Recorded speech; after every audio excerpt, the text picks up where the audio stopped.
نماز ہم بھی پڑھتے ہیں، ڈھیر سارے لوگ ہیں جن کا یہ مطالبہ ہے کہ میرا نماز میں دل ہی نہیں لگتا۔ پہلی بات تو یہ ہے کہ دل نہ بھی لگے تو نماز پھر بھی پڑھنی ہے، اور دوسری بات یہ ہے کہ دل لگانے کو بھی تو کچھ انسان کے پاس چیزیں ہونی چاہیے نا، کوئی ضروریات ہوتی ہیں۔ سب سے پہلی بات یہ کہ مسئلہ نماز کا نہیں، مسئلہ اہمیت کا ہے۔ آپ نے اللہ تبارک و تعالیٰ کی ذات کی، رب کریم کے جلالت کی جتنی زیادہ اہمیت اپنے دل میں محسوس کر لی، اتنا ہی نماز کی طرف توجہ آپ کی بڑھ جائے گی۔ آپ سادی سی مثال ہے، غور کر لیں، جتنا آپ اپنے استاد کو پروٹوکول دیتے ہیں، جتنی عزت کرتے ہیں، اتنا ہی وقت پہ آپ ان کے پاس پہنچ بھی جاتے ہیں۔ اگر آپ کے دل میں اہمیت نہیں ہے تو آپ ٹال دیں گے، اور جس استاد کی اہمیت ہے اس کے فون کی گھنٹی بجتے ہی فون بھی اٹھایا جائے گا، اور بات پوری مکمل بھی نہیں ہوگی تو کہا جائے گا جیسے آپ کہیں گے، اور جو وقت وہ دیں گے ان سے 10 منٹ پہلے پہنچنے کی کوشش بھی کی جائے گی۔ بس سمجھ لیں دل لگنے نہ لگنے کا مسئلہ نہیں، اہمیت کا مسئلہ ہے۔ آپ جتنی اپنے مالک کی بارگاہ کی اہمیت سمجھ لیں گے، اتنا ہی وقت پہ مسجد آئیں گے، اتنا ہی شوق سے نماز پڑھیں گے۔ دوسری بات، نماز کے ترجمے پہ غور کریں۔ آپ یقین کریں اگر نماز کا ترجمہ ہمیں آ جائے نا تو ہمیں تو یوں لگے کہ ہم تو اپنے مالک کی بارگاہ میں عرض و معروض کرنے حاضر ہوئے ہیں۔ یہ سورہ فاتحہ ہی دیکھ لیں آپ، حضور فرماتے ہیں، رب فرماتا ہے سورۃ فاتحہ آدھی میری ہے آدھی میرے بندے کی ہے۔ جب اس نے کہا الحمدللہ رب العالمین الرحمن الرحیم مالک یوم الدین ایاک نعبد و ایاک نستعین، جب یہاں تک وہ لفظ کہتا ہے تو یہ حصہ میرا تھا۔ اس نے اپنے رب کی تعریف کی، اور جب کہا نا اس نے اہدنا الصراط المستقیم، اب بندے نے التجائیں شروع کر دی۔ اس نے کہا کہ مالک بھی تو ہے، رحمان بھی تو ہے، رحیم بھی تو ہے، عبادت بھی تیری کرتے ہیں تو مدد بھی تو تجھی سے مانگنی ہے نا، اب مہربانی فرمانا اہدنا الصراط المستقیم، ہمیں سیدھا راستہ دکھا دے، صراط الذین انعمت علیہم، ان لوگوں کا راستہ دکھانا جن پر تو نے انعام کیا ہے، غیر المغضوب علیہم ولا الضالین، ان کے راستے پہ نہ چلانا جن پر تیرا غضب ہوا، جو گمراہ ہو گئے ان کے راستے۔ تو نماز میں جب ترجمے پر آپ کا غور ہوتا ہے تو آپ کا تو دل خود بخود لگ جاتا ہے، شوق بڑھ جاتا ہے آپ کا۔ تو اتنی چیزیں ہم زندگی میں یاد کرتے ہیں، تو اگر ترجمہ بھی نماز کا یاد کر لیں اور پھر شوق سے پڑھیں تو آپ یقین کریں طبیعت کھنچی چلی آئے گی۔ ہمارے یہاں کچھ لوگ نماز پڑھتے ہیں پر بڑی لاپرواہی سے پڑھتے ہیں، کبھی ادھر دیکھتے ہیں کبھی ادھر دیکھتے ہیں، کبھی بال سہلاتے ہیں۔ وہ میں نے دیکھا ہے سجدے جا رہے ہیں تو سیانے سیانے بندے کبھی کپڑے کو چھیڑ رہے ہیں کبھی جگہ کو چھیڑ رہے ہیں۔ میرے نبی کریم صلی اللہ تعالیٰ علیہ وسلم نے فرمایا ان لوگوں کا کیا حال ہے جو اپنی نماز میں نظریں آسمان کی طرف اٹھاتے ہیں، رکوع سے اٹھے تو اوپر دیکھنا شروع کر دیا، کیا حال ہے ان کا۔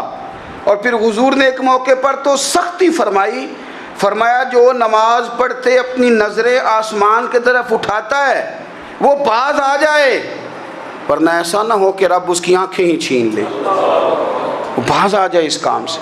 خشوع کے ساتھ نماز پڑھے، عاجزی کے ساتھ نماز پڑھے، اس کا دل لگا ہوا ہو نماز کے اندر۔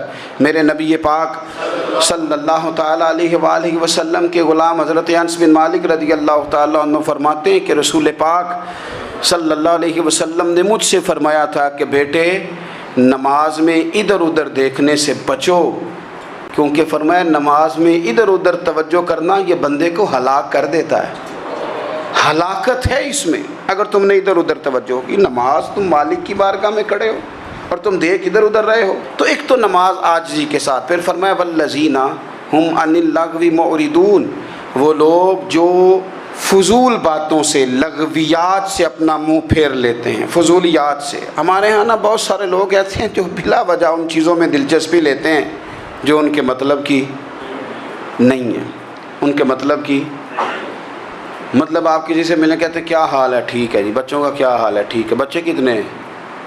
تو بھئی آپ کو جب پتہ ہی نہیں تھا کتنے ہیں تو حال کیوں پوچھا آپ نے؟ آپ کرتے کیا ہیں؟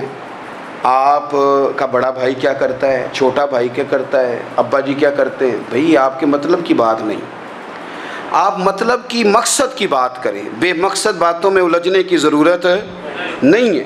دیکھیں اپنا ادارہ میں چلاتا ہوں، اپنا گھر آپ چلاتے ہیں، اپنی ڈیوٹی آپ کرتے ہیں، آپ کو زیادہ بہتر پتہ ہے کہ آپ اپنا گھر کیسے چلا رہے ہیں. مجھے زیادہ بہتر پتہ ہے کہ میں مدرسہ مسجد، مجھے زیادہ بہتر پتہ ہے اس کے اندر کون سی اصطلاح کس طرح کرنی ہے، یہ مجھ سے زیادہ بہتر کوئی بندہ جانتا نہیں. اب ہم کیا کرتے ہیں، جب ہم دوسرے کے کام میں مداخلت کرتے ہیں تو دو نقصان ہوتے ہیں. ایک تو اس کے ساتھ ہمارا رائے کا اختلاف ہو جاتا ہے، اور دوسرا ہمارے اپنے بہت سارے کام رہ جاتے ہیں کیونکہ ہماری توجہ ہی دوسرے کی جانب تھی، اپنے بڑے سارے کام رہ جاتے ہیں. اس لیے بہت ساری ایسی چیزیں ہیں جن میں بلا وجہ کوئی مقصد نہیں. ہم پرانے لوگوں سے باتیں سنا کرتے تھے، ہمارے بزرگ کہا کرتے تھے جڑے پنڈ جانا نہیں، جڑے پنڈ جانا نہیں اودہ راہ پوچھنے دی کی لو. لغویات میں نہ الجھیں، فضولیات میں نہ الجھیں، یعنی ٹو میں رہنا، ٹو میں. آپ یقین کریں میں نے پرسنلی طور پہ اس چیز کو محسوس کیا ہے کہ ہمارے بہت سارے اہم حقوق صرف اس لیے مس ہوتے ہیں کہ ہماری اپنے سے زیادہ توجہ سامنے والے پہ ہوتی، سامنے والے. میں نے دیکھا بڑے بڑے عجیب سوال اور بڑے بڑے انوکھے سوال، مطلب یہ کہ اتنی لمبی چوڑی، اور لوگوں کو بڑا پتہ ہوتا ہے یہ فلاں آدمی جو ہے اس کے بچے کتنے ہیں، وہ بیاہ کہاں پہ ہیں، کس کس علاقے میں ان کی شادیاں ہوئی ہیں. اتنی تفصیلات کی ہمیں ضرورت نہیں ہے. ہم سے تو ہمارے بارے میں پوچھا جائے گا، تو ہمیں اپنا معاملہ بڑا صاف ستھرا. دیکھیں کیا سونی بات کی مدینے والے رسول نے. قربان جائیں حضور کے جملوں پر. ایک شخص نے پوچھا حضور سونا اسلام کون سا ہے، خوبصورت مسلمان کون ہے؟ تو نبی پاک صلی اللہ علیہ وسلم نے فرمایا وہ خوبصورت مسلمان ہے جو بات اس کے مقصد کی نہیں، بے معنی ہے وہ بات وہ چھوڑ دے. بے مقصد باتوں سے الجھنا جو بندہ چھوڑ دے وہ مسلمان بڑا سونا مسلمان ہے. ہم کمزور اس لیے ہوتے ہیں کہ ہماری توجہ زیادہ دوسروں کی باتوں پر پڑتی ہے. پھر فرمایا والذین هم للزکاۃ فاعلون، وہ لوگ جو زکوٰۃ دینے کا کام کرتے ہیں، صدقات کرتے ہیں، خیرات کرتے ہیں، وہ کامیاب ہو جاتے ہیں.